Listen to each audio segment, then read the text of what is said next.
Response चाहिए उड़ा fire कंदा।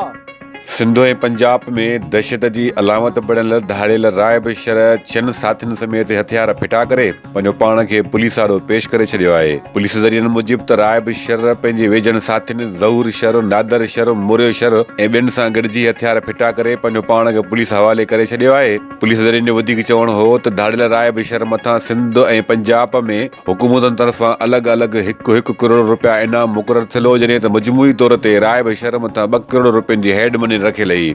साणस गॾु गिरफ़्तारी ॾींदड़ ज़हूर शर मथां पिणु 1 करोड़ रुपया इनाम मुक़ररु थियल आहे। पुलिस रिकॉर्ड मूजिबि रायब शर ख़िलाफ़ सिर्फ़ घोटकी ज़िले में क़त्ल, अगवा बिराए तावान ऐं धाड़नि समेत 100 खां वधीक केस दाख़िल आहिनि, जॾहिं त सिंध ऐं पंजाब जे मुख़्तलिफ़ थाणनि ते बि केतिरा ई संगीन नौयत जा केस पिणु दाख़िल थियल अथसि। पुलिस ज़रियनि जो वधीक चवणु हो त रायब शर हिकु DSP ऐं 2 SHO समेत 5 पुलिस एहलकारनि जे क़त्ल वारे वाक़े जो पिणु मुख्य मास्टरमाइंड हुयो, जंहिं सबबि हू कानून लागू कंदड़ इदारनि खे घणे अरसे खां वठी करे घुर्बल हुयो। साणस गॾु पेश थींदड़ ज़हूर शर ख़िलाफ़ बि केतिरा ई केस दाख़िल थियल आहिनि ऐं संदसि मथां बि 1 करोड़ रुपयनि जी इनामी रक़म मुक़ररु थियल आहे।